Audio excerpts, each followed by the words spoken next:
Cricket শুধু একটা খেলা নয়, এটা একটা আবেগ। আর এই আবেগের সবচেয়ে বড় নিয়ন্ত্রক সংস্থা হলো BCCI, board of control of cricket in India. কিন্তু জানেন কি, বিসিসিআই শুধু ক্রিকেট নয়, পুরো বিশ্ব ক্রিকেটের অর্থনৈতিক পাওয়ার হাউস। কিভাবে বিসিসিআই বিশ্বের সবচেয়ে ধনী ক্রিকেট বোর্ড হলো, কেন ভারতীয় ক্রিকেট আজ এত শক্তিশালী, এই ভিডিওতে আমরা জানবো বিসিসিআই এর ইতিহাস, ক্ষমতা, বিতর্ক এবং ভবিষ্যৎ পরিকল্পনা। ভিডিওটি লাইক করুন, চ্যানেলটি সাবস্ক্রাইব করুন, আর শুরু করা যাক এই রোমাঞ্চকর জার্নি। 1928 সালে বিসিসিআই প্রতিষ্ঠিত হয় ব্রিটিশ শাসনের সময়, কিন্তু তখন এটি খুব একটা শক্তিশালী সংস্থা ছিল না। ভারতে ক্রিকেট জনপ্রিয় হলেও ব্রিটিশারদের শাসনের কারণে ভারতীয় খেলোয়াড়দের খুব একটা মূল্য দেওয়া হতো না। তখন ভারতীয় ক্রিকেটে উন্নতির জন্য তৈরি হয় board of control of cricket in India. ভারতীয় স্বাধীনতার পর ধীরে ধীরে ভারতীয় ক্রিকেট শক্তিশালী হতে থাকে, কিন্তু আসল পরিবর্তন আসে 1983 সালে কপিল দেবের নেতৃত্বে ভারত জেতে প্রথম বিশ্বকাপ। আর তখন থেকেই বিসিসিআই উত্থান শুরু হয়। বিসিসিআই মানে টাকা,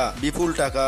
বিশ্ব ক্রিকেটের 70% অর্থ আসে শুধুমাত্র ভারত থেকে। ভারতের ক্রিকেট বিশাল টিভি রাইট ডিল, স্পন্সরশিপ আর আইপিএল এর মতো টুর্নামেন্ট বিশ্ব ক্রিকেটের অর্থনীতিকে বদলে দিয়েছে। কেন বিসিসিআই এত শক্তিশালী? বিশাল দর্শক সংখ্যা ভারতেই আছে, ক্রিকেটের সবচেয়ে বড় ফ্যান বেস, আইপিএল বিশ্বের সবচেয়ে ধনী ফ্র্যাঞ্চাইজি লিগ, টিভি ব্রডকাস্টিং ও sponsorship, Star Sports, Videocon 18, Dream Eleven, Paytm এর মতো কোম্পানিগুলো কোটি কোটি টাকা বিনিয়োগ করেছে। বিসিসিআই শুধু একটা ক্রিকেট বোর্ড নয়, এটা শুরু বিশ্ব ক্রিকেটের নিয়ন্ত্রক শক্তি হয়ে উঠেছে। 2008 সালে জন্ম নেয় ইন্ডিয়ান প্রিমিয়ার লিগ, আইপিএল, যা ক্রিকেট ইতিহাসে এক নতুন অধ্যায় লিখে। মাত্র 15 বছরের মধ্যে আইপিএল এর ব্র্যান্ড ভ্যালু $11 বিলিয়ন বেশি। আইপিএল এর টিভি সম্প্রচারের চুক্তির মূল্য এখন 48,390 কোটি টাকা। আইপিএল শুধু একটা লিগ নয়, এটা একটি উৎসব যা সারা বিশ্বকে মোহিত করেছে। বিসিসিআই যতই শক্তিশালী ততই বিতর্ক, ফিক্সিং, রাজনৈতিক হস্তক্ষেপ, স্বচ্ছতার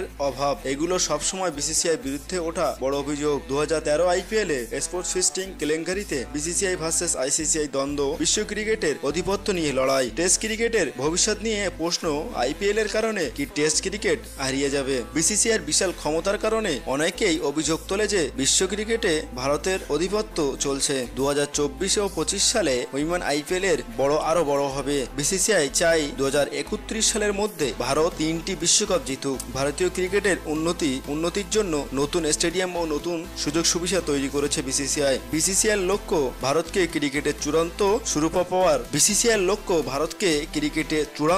সুপার পাওয়ার বানানো। বিসিসিআই শুধু ভারতে নয়, বিশ্ব ক্রিকেটের সবচেয়ে শক্তিশালী বোর্ড। কিন্তু এর শক্তি কি ভালো নাকি খারাপ? আপনার মতামত কি? আপনি কি মনে করেন বিসিসিআই বিশ্ব ক্রিকেটে খুব বেশি আধিপত্য বিস্তার করেছে? কমেন্টে জানান। ভিডিওটি লাইক করুন, চ্যানেলটি সাবস্ক্রাইব করুন, আর নতুন ভিডিওর জন্য অপেক্ষা করুন। ধন্যবাদ, দেখা হবে পরবর্তী ক্রিকেটীয় আলোচনায়।